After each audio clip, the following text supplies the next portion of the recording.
Pertama-tama saya mohon maaf tadi terlambat karena saya melaporkan terlebih dahulu kepada Ketua Umum PDI Perjuangan Ibu Profesor Dr. Megawati Soekarno Putri terkait dengan dinamika politik nasional, ya khususnya yang sangat mengejutkan bagi kami adalah berita mundurnya Ketua Umum Partai Golkar Bapak Erlangga Hartarto. Beliau sosok komunikator yang baik dan membangun kerjasama politik yang baik di dalam pilkada.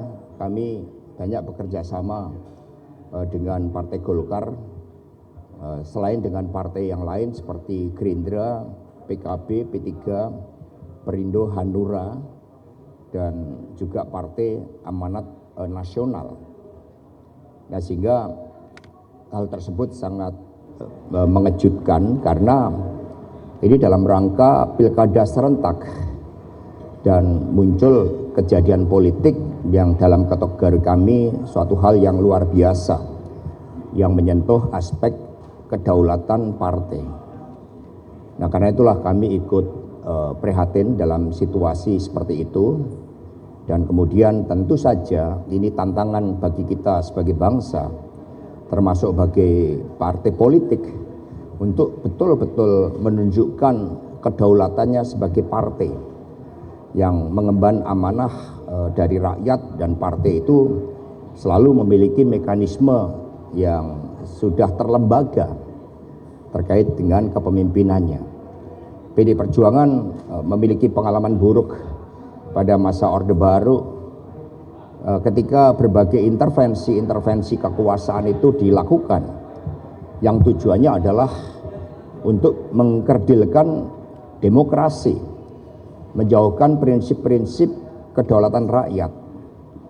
Dan ketika watak kekuasaan sudah berbeda di dalam tujuan membangun demokrasi itu, dalam situasi tantangan yang tidak mudah seperti persoalan global, ketegangan di Timur Tengah, harga-harga pangan yang naik, persoalan perekonomian kita, kemudian persoalan terkait dengan kelas menengah, tidak adanya supremasi hukum, maka kami mengkhawatirkan hal-hal itu akan membawa dampak yang kurang baik, termasuk di dalam perekonomian nasional kita. Sebagai partai politik, PDI Perjuangan tidak campur tangan terhadap rumah tangga partai politik lain, tetapi tentu saja terhadap apa yang terjadi itu sangat mengejutkan, dan kami prihatin karena kami juga bisa merasakan suasana kebatinan di balik itu. Itu terima kasih. Ya.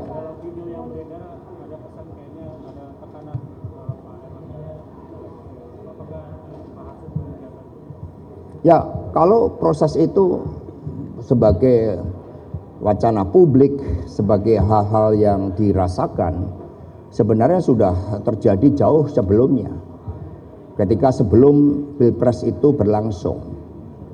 Bahkan tekanan-tekanan itu juga masih terjadi yang dialami wali kota kami, Ibu Ita misalnya. Itu ketika Pilpres juga menghadapi hal yang sama. Dan ketika berbagai upaya akomodatif itu sudah dilakukan, ternyata pada akhirnya tetap. Maka ini menjadi suatu pelajaran yang berharga bagaimana kita harus betul-betul kokoh menghadapi tekanan apapun, ya kita harus kuat. Karena sejatinya percaya diri, hidup merdeka, hidup berdaulat, kalau itu diyakini dalam kekuatan kolektif, itu mampu menghadapi intervensi apapun dengan menggunakan hukum sekalipun. Maka Ibu Mega menyatakan prihatin dan sangat mengkhawatirkan terhadap kehidupan demokrasi ke depan karena implikasinya itu nantinya juga sangat luas.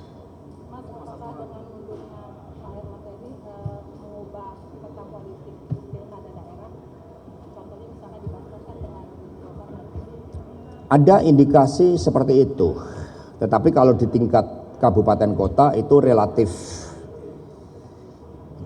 konfigurasinya menunjukkan representasi dari peta politik yang ada di daerah.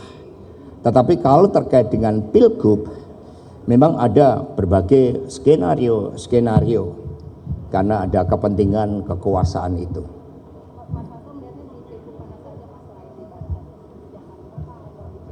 Ya, terutama daerah-daerah yang padat penduduk. Karena ada yang berpikiran bahwa ini pilkada serentak dan tidak terjadi lagi 5 tahun ke depan. Sehingga ini menjadi fondamen kekuasaan bagi kepentingan 2029. Sementara bagi PD Perjuangan fondamen kekuasaan itu adalah ke bawah. Memperkuat rakyat, mengatasi kemiskinan ekstrim, membangun kedaulatan pangan untuk kesejahteraan petani. Itu fondamen politik, bukan dengan melakukan suatu pengaturan kekuasaan, apalagi dengan menggunakan hukum sebagai alat kekuasaan untuk menyiapkan 2029. Itu elitis dan itu meninggalkan seluruh logika demokrasi dari rakyat, oleh rakyat dan untuk rakyat.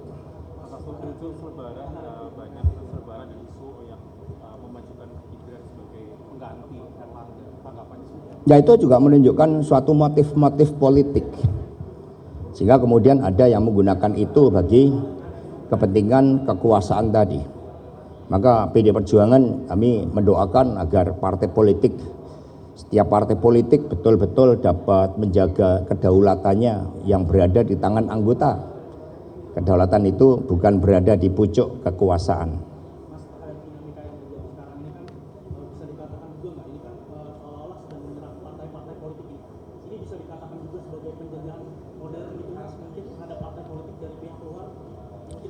Ini bukan penjajahan modern. Zaman Bung Karno dulu kan juga menggunakan hukum kolonial. Bung Karno diadili, dipenjara, jadi suka miskin, penjara Bancai, kemudian dijauhkan dari rakyat, dibuang di Ende. Tetapi bagi seorang politisi kenegarawanan yang menempuh jalan keyakinan bahwa politik itu kehidupan untuk kemajuan rakyat, bangsa dan negara, apapun yang dihadapi akan selalu tegar. Maka Bung Karno mengatakan, saya masuk penjara dengan kepala tegak, saya keluar dengan kepala yang lebih tegak. Sehingga bagi PD Perjuangan, meskipun bentuk-bentuk penjajahan baru dengan menggunakan hukum itu terjadi, tapi sejarah perjuangan kita membuktikan tidak ada kekuasaan yang langgeng, apalagi ketika kekuasaan itu dibangun dengan intimidasi, dibangun dengan kepentingan sempit. Ini kan yang terbaru sepertinya kemarin Mas Hasto juga mengatakan bahwa ada informasi upaya pencegahan Pak Anies gitu. Nah, kalau dari PDI Perjuangan sendiri apakah masih membangun komunikasi dengan Pak Anies sendiri atau seperti apa nih, Mas? Jadi pilkada ini kan sama dengan pemilu yang lain, rakyat berdaulat. Tetapi ada mengkhawatirkan kompetisi karena popularitas elektoral figur-figur tertentu. Sehingga kemudian ada yang tidak mau masuk ranah kontestasi yang sehat itu. Dan itu terjadi, itu bisa dipandang dengan jelas oleh rakyat. Kami mengkhawatirkan terjadinya arus balik karena demokrasi tidak bisa dibendung. Setebal apapun bendungan kekuasaan itu dibangun, ketika kemerdekaan itu dipenjarakan, maka akan muncul daya gerak untuk melakukan koreksi. Itu yang diyakini dari seluruh pengalaman historis PDI Perjuangan. Ya, dikomunikasikan. Kemarin Pak Anies misalnya datang ke pondok pesantren yang dipimpin oleh Abah Kiai Haji Sarif Hidayatullah. Ya, beliau juga mengkomunikasikan. Jadi ada proses spiritual juga. Jadi kami juga terus bergerak di Sumatera Utara. Kemarin sudah dilakukan apel Satgas untuk menjaga marwah partai. Jadi setiap Sabtu Minggu kami mengadakan apel Satgas. Tapi kami juga tidak melupakan tugas kerakyatan. Maka kami juga kemarin membersihkan sampah agar sungai-sungai menjadi bersih, menjadi kehidupan yang mendorong kesehatan. Sehingga pergerakan itu terus dilakukan. Di Sumatera Utara kami sudah keluarkan surat tugas buat Letnan Jenderal TNI Purnawirawan Edi Rahmayadi. Dan ternyata antusiasme arus bawah itu sangat besar.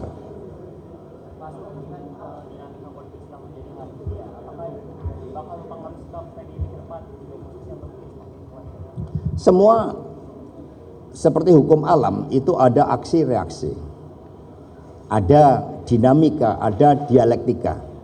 Ini yang terus dicermati oleh PD Perjuangan. Apapun dialektika perkembangan yang ada, jangan sampai persoalan politik akibat intervensi kekuasaan ini kemudian memperburuk kehidupan perekonomian kita. Ini yang dijaga oleh PD Perjuangan. Maka kami memerintahkan seluruh 3 pilar partai untuk menggerakkan menanam 10 tanaman pendamping beras. Karena ini yang menjadi salah satu kerawanan yang dicermati oleh PDI Perjuangan. Impor beras kita terbesar tahun ini, ya dalam 10 tahun terakhir. Ini sangat disayangkan. Artinya nilai tukar petani selama 9 tahun terakhir itu hanya 101%. Petani hanya punya keuntungan 1%, sehingga partai memperkuat jati diri yang berasal dari uang Cile ini.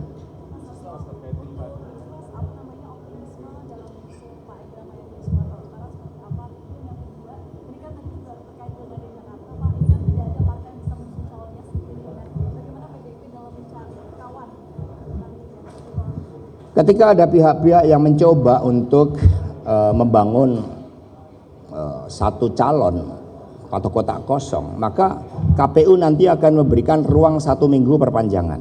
Itu dari pengalaman 2020. Disitulah bisa terjadi perubahan konfigurasi politik. Karena rakyat juga ingin kontestasi. Rakyat tidak mau seperti di daerah ibu kota Jakarta yang menjadi ikon dari peradaban Indonesia, kemudian tidak ada kontestasi, padahal itu mencerminkan ide gagasan tentang masa depan dan bagaimana seorang calon pemimpin menjawab berbagai persoalan rakyat. PDI terus akan berjuang melakukan komunikasi politik, dan seni dalam politik itu selalu ada ruang terobosan, selalu ada ruang untuk mencari titik temu. Itu yang kami yakini. Pak, terkait mundurnya Pak Erlangga ini, Pak Hasto, apakah melihat ada politisasi hukum, mengingat Pak Erlangga pernah diperiksa di Jagung, Pak? Tadi sudah saya sampaikan, ya.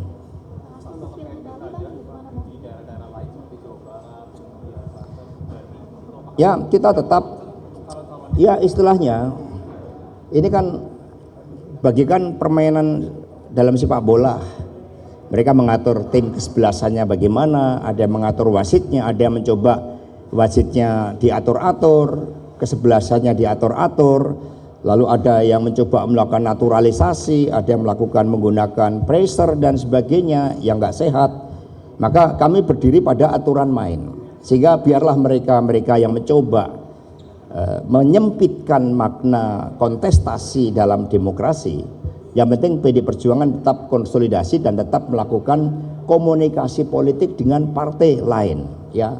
Kami lakukan partai lain, dan untuk itu nanti pada hari Rabu tanggal 14 Agustus, maaf, masih ingat Pilpres. Jadi pada tanggal 14 Agustus, jadi hari Rabu 14 Agustus itu nanti kami akan mengumumkan, ya, Ibu Megawati Soekarno Putri akan mengumumkan calon kepala daerah dan calon wakil kepala daerah yang gelombang pertama. Ya, tunggu tanggal 14 Agustus. Ya, 14 Agustus nanti akan disampaikan. Ya, termasuk nanti lengkap mencerminkan seluruh Indonesia. Karena pijakan PDI ini kan Indonesia untuk Indonesia Raya, maka yang diumumkan itu nanti merepresentasikan Indonesia kita. Ada yang dari Aceh, ada yang dari Papua, ada yang dari Jawa, Sumatera, Kalimantan, Maluku, pokoknya Kalimantan lengkap.